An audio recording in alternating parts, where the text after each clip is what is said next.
Hi and welcome to another episode of Delaware County Political News, Meet the Elected Official.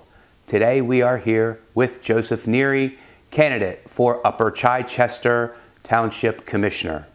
Joe was born in southwest Philadelphia. His family moved to Sharon Hill in 1954, where he resided until 1985, moving then to Upper Chichester with his wife and 3 sons. Joe and Marian raised their sons and were all involved in the usual activities: sports, scouting, home, school, church, and the like. The boys attended public school through middle school before attending Salesianum High School. All 3 subsequently attended and graduated college. In 2002, Joe and the boys lost Marian to cancer after a long battle.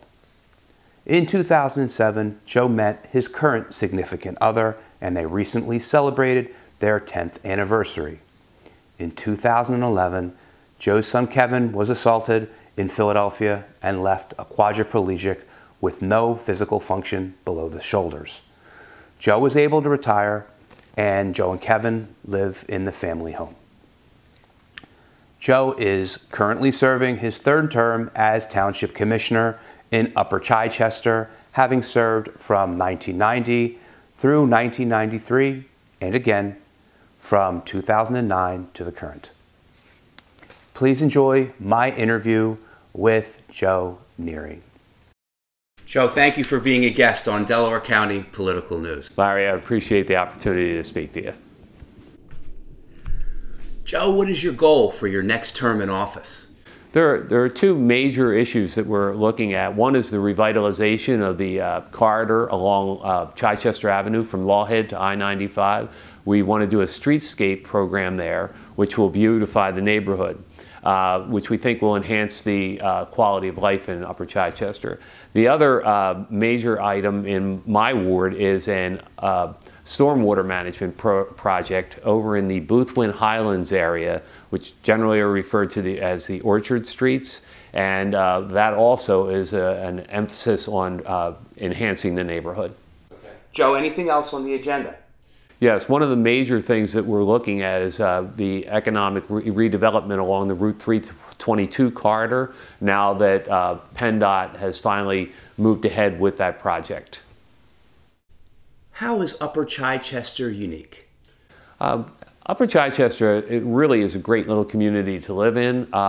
We have a lot of recreational facilities, which has been an emphasis. Our municipal building is attached to a large recreational facility, which has been used by a lot of organizations, both inside the town and outside the town. And we also have a complex where there are several baseball fields, and we have a very active recreational emphasis in the community.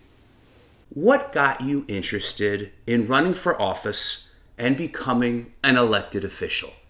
Our family tradition is involvement in political issues, and I know when I met my wife a long time ago and I brought her to dinner the first time, she said, "Do you guys always talk about that stuff at dinner?" But the emphasis was I know when I was 10 years old, I stood on Chester Pike in the rain waiting for Jack Kennedy to come down Chester Pike. And he came down in a raincoat and a hat, which was very unusual for President Kennedy, or nominee or candidate at the time, John Kennedy. But my father was involved, and we always delivered. We did the literature delivering, the working at the polls, and it was just something that was part of my makeup. I really want to do it to help my community. I have no long-term goals for further advancement. I just like being someone who can make a difference in my community. Your father was also interested in politics, I understand. When we moved into Sharon Hill in 1954, by 1960 he was chairman of the local Democratic Party.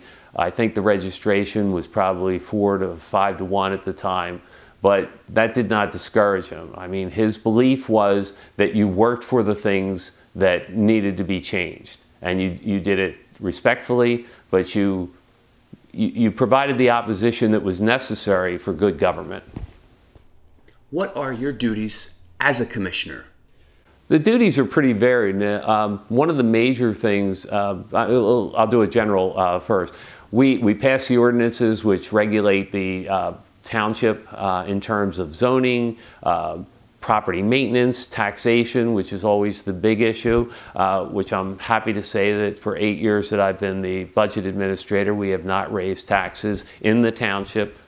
I really look to the problems we have with property maintenance as a major issue, and that is one of the things that we get very involved with. Our staff probably spends more time on property maintenance issues than they do on any other particular item. But the general thing is, responding to constituent issues, but generally passing the ordinances that regulate things in the township. Now you said I'll start general, but you had something specific? Well, specifically, the issue is constituent, not complaints, constituent issues. We have a great number of people who are working and don't have the time to get up to the township building, so often they'll call you and you try to work with them to help resolve those issues in a timely fashion. You mentioned in your answer that you haven't raised taxes in eight years, and your background is in finance or accounting. Mm-hmm. And I imagine that serves you well. It's certainly a help. Government accounting is a little bit different than business accounting in terms of having various funds, but basically the idea is looking at expenses, looking at the things that we are doing and trying to have a plan for future growth. We have been able, because the prior board passed the earned income tax, not to have raised the real estate tax, and in fact in 2 years lowered it slightly. Joe, you are a Democrat in a district with a majority Republican registration. How have you been so successful in reaching across the aisle? I think the primary reason is because of my reputation, but as I go around door to door, when people ask me that question, I often tell them that police protection, trash collection, snow removal, all of those myriad things that affect this day to day aren't Republican or Democratic issues. They're people issues, and they're issues that need someone to get to the bottom of any problems that you have. I've really emphasized the fact that I am a Democrat. I have, a long tradition, and I respect my heritage that way. You don't hide it. I tell people all the time, it leads off my literature. It says Joe Neary, Democrat for commissioner. And it doesn't hurt you. I think on both sides of the aisle, you're always going to have some people who are not going to vote for you. I probably have 30 to 40% of Republicans who have told me they're never going to vote for a Democrat. And I've had 10 or 20% of Democrats who told me they're never going to vote for a Republican. I respect their commitment to their party, but at the same time, I think ultimately what you want to do is choose the best person for the job. Joe, you are the lone Democrat commissioner in Upper Chi? Yes, I am. There's going to be many newly elected officials, Republican, Democrats, and some independents. What advice do you have about working with the opposing party, being a minority or otherwise? I received some great advice from two people I really respected. One was my father. One was Tom Judge, Sr., the former chairman of the Republican Party in Delaware County. But they both said to me the same thing. You're a Democrat when you're a candidate, but when you're an elected official, you're only a Democrat or a Republican on election day. Every other day you have to work to do what's best for your community. It's sometimes hard to put aside partisan politics, but at the same time what you want to do is serve your constituents. Joe, we're filming on October 19th, so we're shortly after that Las Vegas massacre in 2017. Your family has also been the victim of a crime of gun violence. So you have a personal connection to the issue. What is your position on gun control? I believe I have many friends who are hunters, many friends who are gun collectors. I believe that they have every right to own guns and to display them if they like. I think that registration is critically important. I know that the gun, they never found the gun that injured my son. However, it was indicated by the person who assaulted Kevin that it was bought illegally. I think that there should be stiff penalties for that sort of thing. I also think that there isn't a real need for people to have assault weapons. I think many of the police chiefs across the nation feel the same way because it jeopardizes their workforce, the police force that's in communities. As I said, as you indicated, I've been personally affected by it with my son. I don't want to take guns away from people, but I don't see the need for assault rifles. The person who bought the gun that shot Kevin should be responsible because it was purchased illegally for Kevin's cause. So, for example, if I have a gun and I dispose of it or I lose it, then I need to tell the police that I've lost it or I've disposed of it. So that if that gun is used in an illegal activity, ultimately the person who purchased it can become responsible for the bills that are incurred. This election cycle, how many seats are open? There are currently 2 commissioner seats open in Upper Chichester. One is in the 2nd Ward, and there is a Republican candidate for that who is an incumbent, and she is running unopposed. And there is my seat, and I have opposition from the Republican Party. In what district do you sit? I represent the 4th Ward in Upper Chichester. What is the current state of the Democratic Party in Upper Chichester? Well, in a very encouraging fashion, we actually have a small group of people who have expressed an interest in revitalizing the party. We have met with the vice chairman of the county party to potentially reorganize and get started again. Last night I was out knocking on doors and a woman volunteered to get active as well. So I think there is some interest in it. I think that the current elections cycle, it may very well enhance our efforts to start the party up in Upper Chichester. Joe, please share some lessons learned from your worst personal moments. The 2 personal moments that have been the most challenging for me are my wife passing away in 2002 and subsequently Kevin being assaulted and shot in 2011.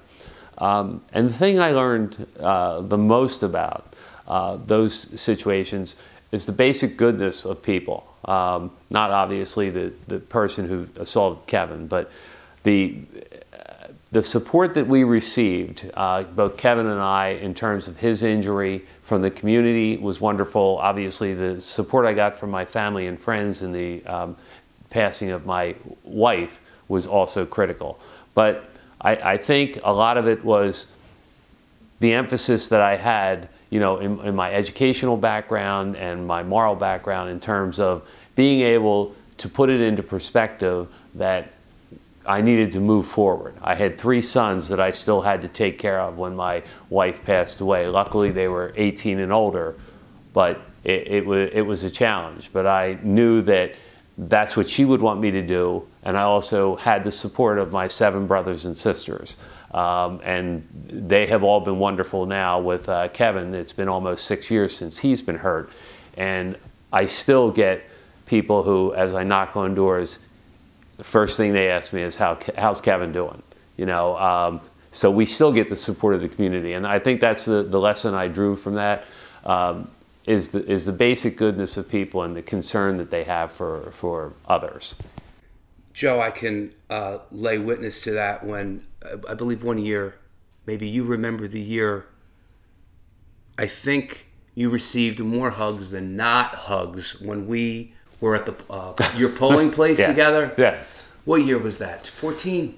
Probably, I don't think I was running. I think it was you were running and had visited. 15. And 15. It was 15. And I get a fair amount of support, and I have a fairly large dry cleaning bill afterwards to get the makeup off the jacket.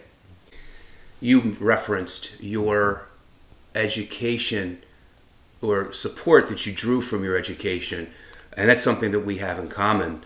What did you learn from the Jesuits at St. Joe's Prep? What did we learn from the Jesuits, let me restate, from St. Joe's Prep? You certainly learned a lot about discipline at St. Joe's Prep.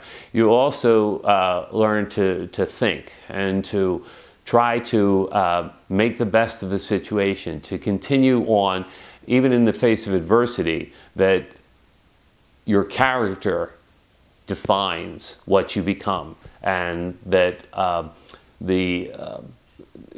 that you have to be rational about your choices. And I think that emphasis on thinking matters through, fighting where you need to fight, and the Jesuits have not always had a great relationship with the Catholic Church, in the sense that they often stood in opposition. But you know what? They also stood with the Church when it was necessary. And that's what we learned. I learned. Sure, I'll never forget their motto, men for others. Mm-hmm. Yes. And Joe, what did you learn from your father? My father was a great influence. He was a traditional 1950s, 1960s father. You know, went off to work every day. He had gone in the service in 41 or 42, I guess. After the war had started, he was able to take advantage of the GI Bill. He went to the University of Pennsylvania. There was certainly an emphasis on education. That was one of the first things we learned. There was also an emphasis on polite discourse. You didn't need to be vitriolic about your point. You need to make it quietly, firmly, and stand by it. He also emphasized family and how important, you know, it was to come together when there was a crisis. Certainly fight for your battles when you disagreed, but you did it respectfully. And he was, like all of us, he had his flaws, but he stood there all the time and certainly provided me with a fine example of what a father should be. Joe, you also received support from family after the passing of your father. Can you share that with us? Yeah, my father was, as I said, he was a mechanic. I did not say this, but he was a mechanical engineer. He was a Ivy League educated guy. His first one is college. Family went to college, and he had very strict rules. One of his rules, which is mentioned in a letter that I received from my cousin shortly after his passing, was that Dad had one rule. The rule was you didn't have to like what was on the table for dinner, but you had to eat it. It was kind of a private joke. But she also talked about... Joe, did people complain at your table about what was on the table? No, generally it was typically Irish Catholic fare. You know, there were a lot of meat and potatoes. Some of them didn't like the vegetables that had it, but you generally, you know, were able to do it. Some of us sat there longer than others, you know, finishing certain things. For example, it turns out my brother has a slight allergy to fish, and being Irish Catholic in the 50s, you ate fish every Friday afternoon. So he ended up getting macaroni and cheese most of the time. But the letter I received from my cousin after my dad had passed away mentioned that. But the crux of her letter was about the enormous burden he was carrying, taking care of my mother who had had a stroke. But in it, she said he had no other choice, you know, from his perspective. You supported your family, you did what you needed to do, and he adored my mother. Joe, that gives you strength now, doesn't it? Yes, it does. Joe, that's all we have time for today. But I want to thank you for being a guest on Delaware County Political News. Again, I thank you very much for the opportunity, Larry. My pleasure. Thank you. We have been here with Joseph Neary, candidate for Upper Chichester Township Council. And I am your host, Larry DeMarco. If you like this video, please forward this link to all the people on your contact list and Facebook friends. And if you like this website, please follow, like, share, and subscribe. We are signing off. Tune in next time. Bye for now.